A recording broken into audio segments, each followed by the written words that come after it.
Today here we have started from exercise 10.5, eighth question. Here it is given in a trapezium the non-parallel sides are equal. So we have considered in a trapezium one pair is parallel, so AB is parallel to DC. As AB is parallel to DC, now this angle A and angle D that we have considered X and Y, that will make the sum 180 degree because this will form the co-interior angles. What we need to show? We want to show that ABCD is a cyclic quadrilateral as the sides are given equal.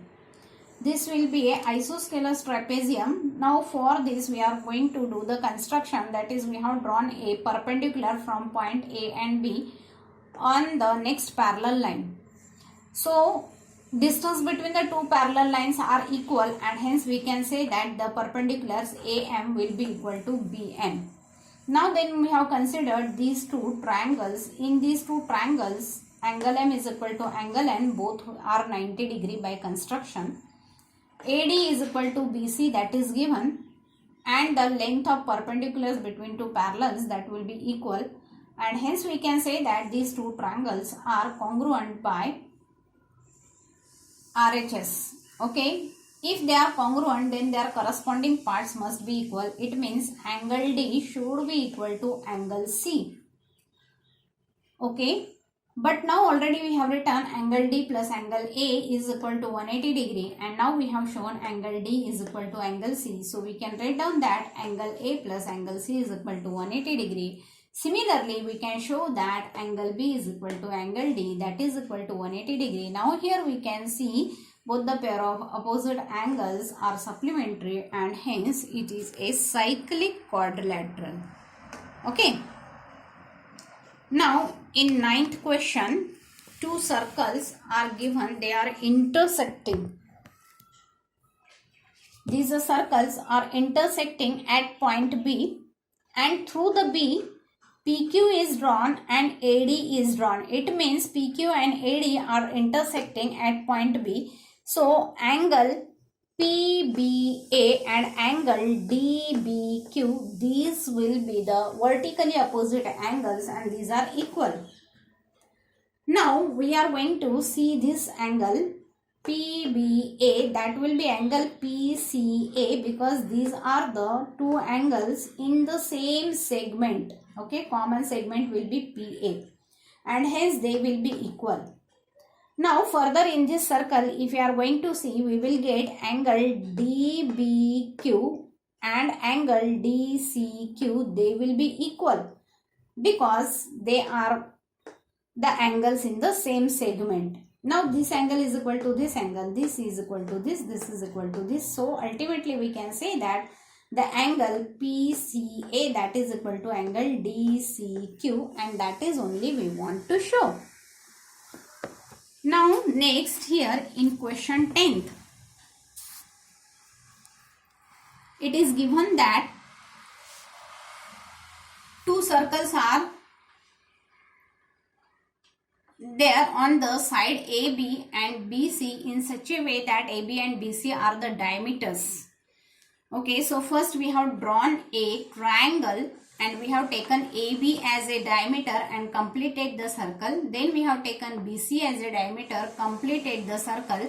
As B is the common point, the circle is intersecting at point B and it is intersecting at another point, that is D. We want to show that D is on the line, third line, that is AC. So if AB is a diameter, then we know that angle BDA, that is the angle in a semicircle and hence it will be of 90 degree. So BDA is of 90 degree, that we have shown first. Similarly, BC is a diameter and hence the angle BDC, it is the angle subtended in a semicircle and hence it will be also 90 degree.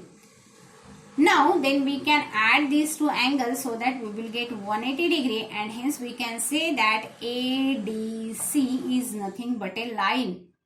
Now on this line point D it is there and hence D is lying on the third side, means AC of the triangle. In 10th question, ACE was given a common diameter. Okay, if AC is the common diameter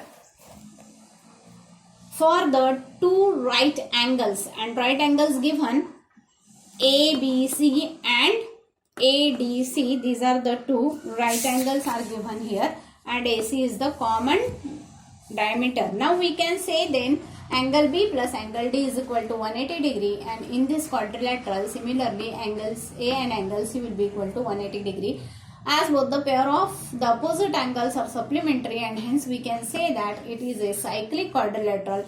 If it is a cyclic quadrilateral, it means point B, C, A, D, these all are lying on a circle, and hence if CD is taken a common chord and segment, then angle CBD that is equal to angle CAD. This angle that is equal to angle CAD, because these are forming the two angles in the same segment. Now in question 12, it is given to us that it is a cyclic parallelogram. So ABCD is a parallelogram. It means opposite angles will be equal. That is the property of a parallelogram.